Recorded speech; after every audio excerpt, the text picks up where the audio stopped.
एक और महत्वपूर्ण प्रश्न जो है वीडियो आपके लिए।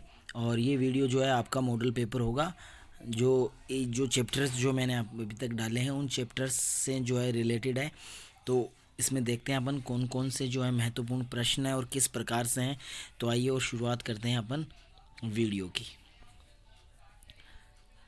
तो वीडियो की अगर अपन शुरुआत करें तो पहला क्वेश्चन हमारे हैं, मानव समाज एवं प्रकृति की प्रबल शक्तियों के मध्य अन्योन्य क्रियाओं को कहा जाता है। तो ये तीनों ही इसमें आ जाएंगे। तो राइट ऑप्शन क्या हो जाएगा आपका? द हो जाएगा। ठीक है, मैं यहाँ आपको ज़्यादा नहीं समझाऊंगा क्योंकि अगर ज़्यादा समझाऊंगा वीडियो बहुत ज़्यादा लंबा हो जाएगा और आपका टाइम वेस्ट होगा, इसलिए मैं डायरेक्टली आंसर पे ही आऊँगा। ठीक है, और आपको ये देख लेना है, निम्न में से कौन सा जनसंख्या प्रवास का प्रतिकर्ष कारक नहीं है। तो कौन सा जो है वो प्रतिकर्ष कारक नहीं है? तो शिक्षा नहीं है। शिक्षा जो है वो अपकर्ष कारक में आती है। ठीक है, उसके बाद में लोगों की संख्या खाद्य आपूर्ति की अपेक्षा तीव्र गति से बढ़ेगी, उक्त कथन किस विद्वान का है? तो ये आपका है ऑप्शन नंबर स है, माल्थस का है, थॉमस माल्थस का है। उसके बाद में निम्न में से प्राकृत जो है निम्न प्राथमिक आर्थिक क्रिया में सम्मिलित नहीं है। तो बताइए कौन सा सम्मिलित नहीं है? तो यहाँ पर अध्यापन नहीं है। ठीक है, अध्यापन क्यों नहीं है? क्योंकि अध्यापन जो है आपका तृतीय क्रियाकलाप में आता है, जबकि ये तीनों हैं आपके इसके अंदर शामिल होते हैं। ठीक है, बढ़ते हैं आगे।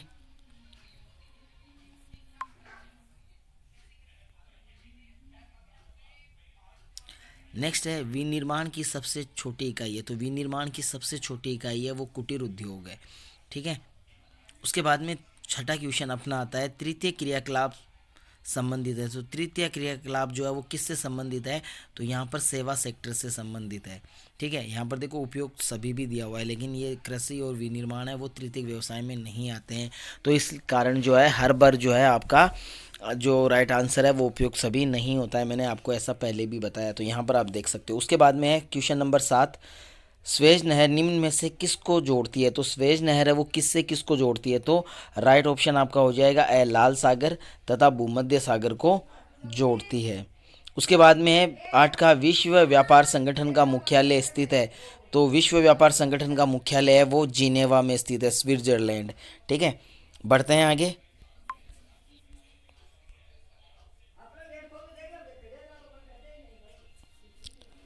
नेक्स्ट क्वेश्चन है, सन 2011 की जनगणना के अनुसार भारत में औसत घनत्व रहा है। तो कितना रहा था? तो 382 व्यक्ति प्रति वर्ग किलोमीटर। ऑप्शन नंबर ब आपका बिल्कुल सही हो जाएगा। यहाँ पर 10 का है, देश की जनसंख्या में कितना प्रतिशत गांवों में निवास करता है? तो देश की कितनी पॉपुलेशन जनसंख्या? 68.8%, यानी द ऑप्शन जो है वो आपका बिल्कुल राइट होगा। ठीक है, बढ़ते हैं आगे। 11 का है, निम्न में से कौन सा एक खाद्य एवं चारा फसल है? तो कौन सा है? ऑप्शन नंबर द आपका सही हो जाएगा, मक्का जो है वो इसका राइट आंसर होगा। 12 का क्वेश्चन है, निम्न में से कौन सी नदी सबसे अधिक प्रदूषित है? तो यहाँ इन चारों में जो नदी है वो सबसे ज़्यादा प्रदूषित है वो है यमुना नदी। ठीक है, तो आपका राइट आंसर क्या हो जाएगा? यमुना नदी हो जाएगा। उसके बाद में नेक्स्ट बढ़ते हैं, बॉक्साइट का सबसे बड़ा उत्पादक राज्य है। तो ओडिशा जो है वो सबसे बड़ा उत्पादक राज्य है बॉक्साइट का। भारत में राष्ट्रीय जलमार्ग संख्या 1 का विस्तार मिलता है। तो कहाँ से कहाँ तक मिलता है? तो ऑप्शन नंबर ए आपका बिल्कुल सही होगा, हल्दिया से इलाहाबाद। ठीक है, तो ऑप्शन नंबर ए जो है वो आपका बिल्कुल सही है। उसके बाद में देखते हैं 15 का, भारत के निर्यात संगठन में सर्वाधिक योगदान रहता है। तो किसका रहता है? तो आभूषण का रहता है। ठीक है, आभूषण का यहाँ पर जो है आपका राइट आंसर हो जाएगा, आभूषण। ठीक है, और इसमें शायद विनिर्माण जो है वो भी इसमें दिया हुआ है। तो इस क्वेश्चन का जो राइट आंसर है वो तो मैं नहीं बता सकता आपको क्लियरली, क्यों? क्योंकि ये दोनों ही ऑप्शन इसमें आए हुए हैं। लेकिन फिर भी अगर ऐसा कोई क्वेश्चन आता है तो आपको आभूषण ही करना है, विनिर्माण मत कर देना ये। ठीक है, बढ़ते हैं 16 की तरफ। 16 का अपना है, निम्न में से भूनिम्नीकरण का कारण है। तो यहाँ पर ये तीनों ही कारण जो हैं आपके भूनिम्नीकरण के, इसलिए आपका राइट आंसर है वो द हो जाएगा। सन 2011 की जनगणना के अनुसार भारत में औसत घनत्व रहा है। तो ये दोबारा रिपीट हो गया है, 382। व्यक्ति प्रति वर्ग किलोमीटर है। ठीक है, अब अपन बात करते हैं रिक्स्थान की। तो रिक्स्थान है किसी देश के निवासी ही उसका वास्तविक तो धन होता है। ठीक है, यहाँ पर क्या आएगा, धन, धन होते हैं। ठीक है, उसके बाद में है दूसरा रिक्स्थान है रसदार खट्टे फलों की कृषि क्षेत्र की विशेषता है तो भूमध्य सागरीय।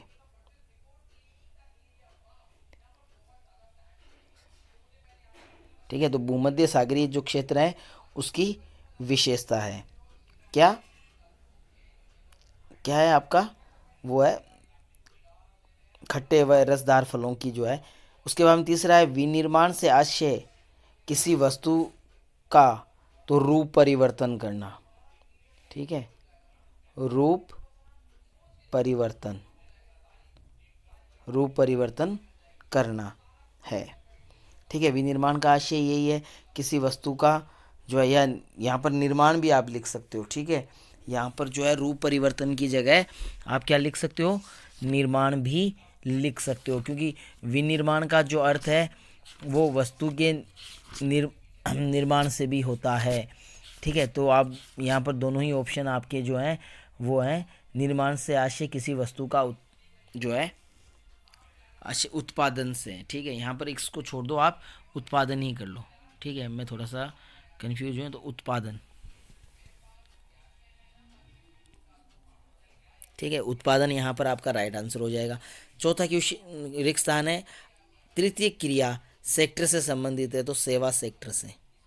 ठीक है, सेवा सेक्टर से हो गया। सड़क मार्ग व रेल मार्ग परिवहन का भाग है तो कौन से परिवहन का भाग है, तो स्थल परिवहन का। ठीक है, स्थल परिवहन का। भारत में अंतिम जनगणना सन रिक्स्थान में हुई तो कब हुई थी, 2011 में हुई थी लास्ट जो जनगणना है वो। सात का है ग्रामीण बस्तियों में अधिकांश लोग आर्थिक क्रिया में संलग्न होते हैं तो प्राथमिक। ठीक है, प्राथमिक में होते हैं। उसके बाद में है रिक्स्थान है भू जो विभाग है वो भूभाग संबंधित लेखा रखता है तो भू राजस्व है। क्या हो जाएगा, भू राजस्व विभाग। ठीक है, तो यहाँ पर आपका हो जाएगा भू राजस्व विभाग। तो 8 जो है आपके हो चुके हैं। एक बार फिर देख लें, पहले रिक्स्थान में धन आएगा, दूसरे में भूमध्य सागर आएगा, तीसरे में उत्पादन, चौथे में आपका सेवा आएगा, पांचवें में स्थल आएगा, और छठे के अंदर 2011 आएगा, सातवें में आपकी प्राथमिक आएगा, और आठवें के अंदर आपका भू राजस्व आएगा। तो ये आपको याद रखना है। बढ़ते हैं आगे, 2 रिक्स्थान यहाँ पर बच जाते हैं। तो दूसरा रिक्स्थान जो नौकर स्थान है धरातली और भौम जल का सबसे अधिक उपयोग तो में होता है तो किस में होता है, सिंचाई में। ठीक है, तो सिंचाई में सबसे ज़्यादा उपयोग जो है वो होता है। उसके बाद में है पर्वत क्षेत्र विकास कार्यक्रम तो 5वीं पंचवर्षीय योजना में। ठीक है, 5वीं पंचवर्षीय योजना में ये हुआ था। ठीक है, अब बढ़ते हैं अपन अति लघुत्तरात्मक प्रश्नों की ओर। तो यहाँ पर जो अति लघुत्तरात्मक प्रश्न है वो कौन कौन से आपके होने वाले हैं। तो यहाँ पर देखिए पर्यावरणीय निश्चयवाद क्या है। तो पर्यावरणीय निश्चयवाद क्या है कि मनुष्य की तुलना में प्राकृतिक शक्तियों को सर्वोपरि मानना। ठीक है, और मनुष्य को प्रकृति के दास के रूप में स्वीकार करना ही क्या है, प्राकृतिक निश्चयवाद है। ठीक है, मोस्टली आप यही कहोगे कि मनुष्य की तुलना में प्राकृतिक शक्तियों को ज़्यादा मानना। ठीक है, प्राकृतिक। जनसंख्या घनत्व किसे कहते हैं, तो जनसंख्या घनत्व किसे कहते हैं बताइए। तो जनसंख्या घनत्व क्या होगा कि किसी क्षेत्र की कुल जनसंख्या तथा उसके क्षेत्रफल के अनुपात को जनसंख्या घनत्व कहते हैं। ठीक है, यहाँ पर सूत्र नहीं पूछा है तो आपको याद रखना है कुल जनसंख्या बट्टा क्षेत्रफल नहीं बताना है। यहाँ पर क्या बताना है कि किसी क्षेत्र विशेष की जनसंख्या व उस क्षेत्र के अनुपात को जनसंख्या घनत्व कहा जाता है। ठीक है, उसके बाद में है प्रोफेसर अमात्य सेन ने विकास को किस रूप में देखा है। तो जो है प्रोफेसर अमात्य सेन ने विकास को जो है मानव स्वतंत्रता में वृद्धि के रूप में देखा है। ठीक है, तो किसके रूप में देखा है, मानव स्वतंत्रता की वृद्धि के रूप में। नेक्स्ट क्वेश्चन हमारा है विनिर्माण उद्योग किसे कहते हैं, या विनिर्माण उद्योग किसे कहते हैं। ठीक है, तो विनिर्माण का जो है मोस्टली आशय है वो यही होता है, उत्पादन से होता है। ठीक है। तो विनिर्माण का मतलब क्या होगा, उत्पादन से होता है, या आप ऐसे भी कह सकते हो विनिर्माण उद्योगों के अंदर वस्तु का रूप परिवर्तित करके उसको मूल्यवान बनाना विनिर्माण कहलाता है। ठीक है। उसके बाद में श्रृंखला भंडार क्या होता है। तो श्रृंखला भंडार क्या होता है, तो श्रृंखला भंडार जो होते हैं वो आपके जो भंडार होते हैं, ठीक है, यानी स्टोर जो होते हैं, आपने देखा होगा स्टोर, उन स्टोरों की जो श्रृंखला होती है या भंडारों की जो श्रृंखला होती है उसे ही क्या है, श्रृंखला भंडार कहा जाता है। कहने का मतलब क्या है कि इसमें बहुत सारे भंडार होते हैं एक साथ, ठीक है, तो उसको जो है वो श्रृंखला कहा जाता है। जल संसाधन है वो क्या होता है, तो जल संसाधन क्या होता है या जल संसाधन किसे कहते हैं, ठीक है, तो जो जल संसाधन है या तो इसमें क्या हो जाएगा कि मनुष्य के उपयोग में, ठीक है, या मनुष्य द्वारा उपयोग में जो जल काम में आता है मनुष्य के, वही क्या कहलाता है, जल संसाधन कहलाता है। ठीक है। उसके बाद में भारत का कौन सा राज्य मैंगनीज का सबसे बड़ा उत्पादक है, तो उड़ीसा है। उड़ीसा जो है वो सबसे बड़ा उत्पादक राज्य है। तो यहाँ पर आपके अति लघुतरात्मक प्रश्न जो है 7 ये हो गए। अब अपन जो है लघुतरात्मक प्रश्न देखते हैं कि कौन कौन से हैं इसके अंदर। ठीक है। पहला जो हमारा क्वेश्चन है वो है प्रकृति के मानवीकरण की व्याख्या कीजिए। तो प्रकृति के मानवीकरण की व्याख्या करनी है। ठीक है।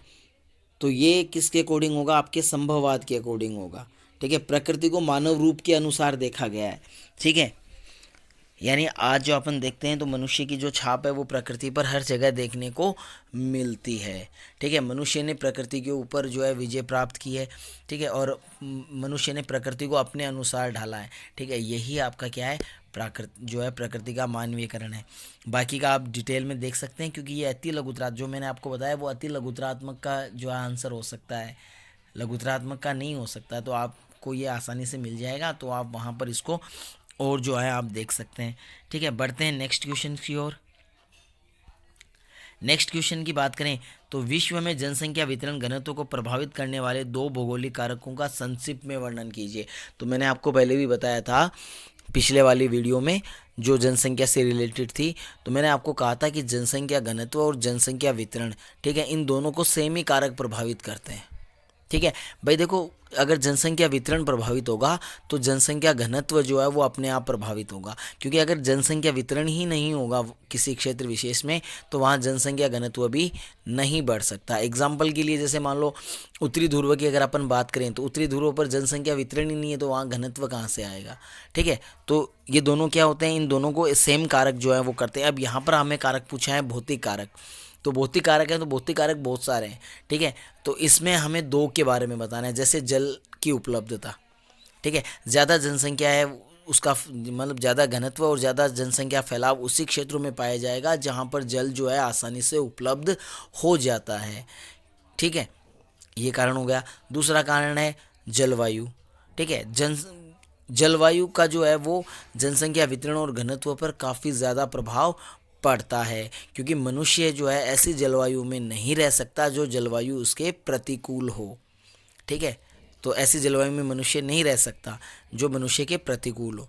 ठीक है। या कठोर जलवायु आप कह सकते हो, कठोर जलवायु में मनुष्य नहीं रह सकता। तो ये हो गया। इसके अलावा मृदा हो जाएगी। ठीक है, अगर आप इसमें और देखना चाहो तो।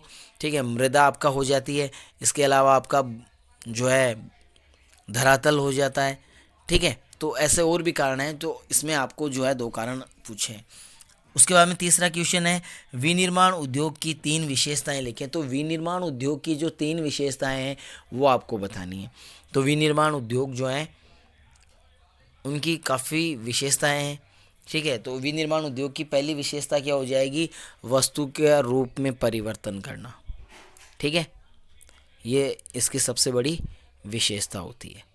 ठीक है। उसके बाद में अगर अपन बात करें तो उत्पादन भी इसकी एक विशेषता होती है। ठीक है। तीसरे की बात करें पूंजी की आवश्यकता। ठीक है, या अधिक पूंजी की आवश्यकता कह सकते हो। ठीक है, बाजार की उपलब्धता। ठीक है, तो ऐसा कुछ जो है वो आपकी हो जाएंगे। नेक्स्ट है दूरसंचार ने किस प्रकार संचार क्षेत्र में क्रांति लाई है। तो दूरसंचार ने जो है किस प्रकार से जो है क्रांतिकारी, तो सीधी सी बात है कि जब से दूरसंचार का जो है टेलीफोन का जो विकास हुआ है उसके बाद में जो संचार संचार जो है वो काफ़ी ज़्यादा बढ़ा है। क्यों बढ़ा है? क्योंकि इसने क्या कर दिया, विश्व को बहुत ज़्यादा छोटा कर दिया। आज अपन टेलीफोन के माध्यम से कहीं से किसी से भी आसानी से बात कर सकते हैं। ठीक है, तो ये चीज़ें जो है इसके ऊपर लागू होती हैं। नेक्स्ट है मुक्त व्यापार क्या है, संक्षेप में लिखें। तो मुक्त व्यापार जो है वो आपका क्या होता है, तो इसके बारे में आपको लिखना है। तो मुक्त व्यापार है वो क्या होता है, तो मुक्त व्यापार क्या है, व्यापार के ऊपर जो जितने भी कर जो होते हैं या टैक्स जो लगते हैं, उन टैक्सों को बहुत ज़्यादा कम कर दिया जाता है या बिल्कुल फ्री कर दिया जाता है। तो ऐसा जो व्यापार होता है वो मुक्त व्यापार कहलाता है। ठीक है, इसके बारे में आप और थोड़ा सा पढ़ना है, जो मैंने बताया इसी पे डिपेंड नहीं रहना है, क्योंकि ये अति लघुतरात्मक के हैं, लघुतरात्मक प्रश्नों के आंसर नहीं बता रहा हूँ मैं। ठीक है, बस मैं आपको थोड़ा सा समझा रहा हूँ कि ये होते हैं। उसके बाद में भारत में 2011 से 2021 की अवधि में जनसंख्या ऋणात्मक वृद्धि के कोई 3 कारण बताइए। तो 3 कारण जो हैं वो कौन कौन से हैं, तो इस समय जो है वो जो जनसंख्या ऋणात्मक रही, तो उसका पहला कारण था प्रथम विश्व युद्ध। ठीक है, 3 कारण बताने, तो पहला कारण आप जो है प्रथम विश्व युद्ध को मान सकते हो। दूसरा है भारत में लगातार अकाल, भीषण अकाल। ठीक है, तीसरा कारण जो है वो है महामारी। ठीक है, तो इन तीनों की वजह से जो है भारत में जनसंख्या जो है वो ऋणात्मक रही 1911 से 1921 के बीच में। भारत में ग्रामीण और नगरीय बस्तियों में अंतर के मूल बिंदु क्या हैं, तो ग्रामीण और नगरीय बस्तियों में जो मूल अंतर का जो मूल बिंदु है वो यही है कि ग्रामीण जो क्षेत्र होते हैं वो प्राथमिक क्रियाकलाप के केंद्र होते हैं, जबकि नगर जो होते हैं वो द्वितीयक तृतीयक जैसी आर्थिक क्रियाओं के केंद्र होते हैं। ठीक है, और भी अगर आप इसमें देखना चाहो तो आपको और भी मिल जाएंगे। ठीक है, उसके बाद में 8 का आता है भारतीय राष्ट्रीय महामार्ग प्राधिकरण पर संक्षिप्त में टिप्पणी लिखें। तो भारतीय राष्ट्रीय जो राजमार्ग प्राधिकरण है वो जो है देश में बनने वाली जो राष्ट्रीय राजमार्ग यानी नेशनल हाईवे हैं उनका रख रखाव करता है। ठीक है, उनको बनाता है और सारी जिम्मेदारियां जो हैं उसकी होती हैं, और यही रोडों का संचालन करता है, पूरे भारत में यही रोड बनाता है। और बाकी का आपको इसमें ये भी देखना है कि इसकी स्थापना जो है वो कब हुई थी। ठीक है, और ये परिवहन मंत्रालय के अधीन आता है। उसके बाद में भारत के विदेशी व्यापार में समुद्री पतन की भूमिका को संक्षिप्त में बताएं। तो भारत का जो अंतर्राष्ट्रीय व्यापार है उसमें समुद्री पतनों की बहुत ज़्यादा जो है भूमिका क्यों है, क्योंकि भारत का जो है लगभग 70% जो व्यापार है वो समुद्री मार्ग के द्वारा ही संपन्न किया जाता है। तो ये बंदरगाह जो हैं वो आयात और निर्यात के माल को उतारने और चढ़ाने के लिए जो है सुविधाएं उपलब्ध करवाते हैं, और दूसरा जो है परिवहन लागत को भी घटाते हैं। तो ऐसे और भी चीज़ें जो है इसके अंदर रहेंगी, तो वो आप क्वेश्चन जो है वो आपको मिल जाएंगे, उसमें आपको देख लेना है। 10 का है जल प्रदूषण में उद्योगों की भूमिका का उल्लेख कीजिए। तो जल प्रदूषण है उसके लिए जो उद्योग हैं वो बहुत ज़्यादा जिम्मेदार हैं, क्योंकि उद्योगों से निकलने वाला अपशिष्ट जो है वो जल संसाधन जो हैं या जो जल के स्रोत हैं उनमें बहा दिया जाता है, जैसे नदी, झीलें, तालाब आदि में, और ये जो है जल को दूषित कर देते हैं, और नदियों के माध्यम से यही जल महासागर में पहुंचकर महासागर को भी अशुद्ध कर देता है। ठीक है, तो ऐसा कुछ जो है वो आपका रहेगा, तो उसमें आप देख लेना। अब बढ़ते हैं अपन दीर्घ लघुतरात्मक प्रश्नों की ओर। दीर्घ लघुतरात्मक प्रश्नों की बात करें तो यहाँ पर पहला प्रश्न आपका है, भारत में खनिज और ऊर्जा संसाधनों के असमान वितरण का वर्णन उपयुक्त उदाहरण देकर स्पष्ट कीजिए। तो भारत में खनिज और ऊर्जा संसाधन है, इनका समान जो वितरण है वो असमान है, तो इस असमान वितरण के बारे में आपको बताना है। ठीक है भाई, कहीं पर ज़्यादा है, कहीं पर कम है, और उसके उदाहरण भी आपको दे देने हैं। उसके बाद में भारतीय कृषि की प्रमुख समस्याओं का उल्लेख कीजिए। ये वैसे 2023 में ये क्वेश्चन जो है वो आया हुआ है। ठीक है, 2023 में आया हुआ है, लेकिन फिर भी आप इसको देख लेना। इसमें भारतीय कृषि की समस्या है नियमित वर्षा की अनियमितता, अनिश्चितता। ठीक है, और वैज्ञानिक विधियों का कम उपयोग, मृदा का लगातार जो है उपजाऊपन का ह्रास होना। ठीक है, बहुफसलीकरण को बढ़ावा न देना, और भी कई ऐसी समस्याएं हैं। तो वो समस्याएं एक बार आप देख के चले जाना, क्या पता दोबारा रिपीट हो जाए। द्वितीय गतिविधियों के द्वारा, द्वितीय क्रियाओं के द्वारा प्राकृतिक संसाधनों का मूल्य बढ़ जाता है। कथन को उदाहरण से स्पष्ट कीजिए। तो द्वितीय गतिविधियों द्वारा क्या होता है कि जो विनिर्माण जो वस्तुएं होती हैं वो विनिर्माण में आती हैं, और विनिर्माण में आने के बाद उनका रूप परिवर्तन करके उनको बहुत ज़्यादा मूल्यवान बना दिया जाता है। और उदाहरण यहाँ पर आप दे सकते हो, फर्नीचर उद्योग का दे सकते हो, ठीक है, कपड़ा उद्योग का दे सकते हो, और भी आपके कई उद्योग हैं जो इसका दे सकते हो, लेकिन इसको थोड़ा सा और डिटेल में पढ़ना है। ठीक है, मैंने बताया उतना ही नहीं करना है, क्योंकि ये क्वेश्चन जो है वो 3 नंबर का है। ठीक है, और जो मैंने बताया वो 3 नंबर नहीं दिला सकता आपको, सिर्फ 1 नंबर इसका दिला सकता है और 1 नंबर उदाहरण का दिला सकता है, 2 ही नंबर दिला सकता है। ठीक है, तो 1 नंबर और आपको चाहिए तो उसके लिए आपको देखना होगा। ठीक है, उसके बाद में हमारा निबंधात्मक प्रश्न है, 2 आएंगे आपके। पहला है इंदिरा गांधी नहर कमान क्षेत्र का सचित्र वर्णन कीजिए। तो ये आपको देख लेना है, ये थोड़ा सा मोस्ट लग रहा है मुझे। ठीक है, तो ये तो आपको देखना ही देखना है। उसके बाद में नेक्स्ट इसके अथवा में क्या दिया हुआ है वो भी अपन देखते हैं।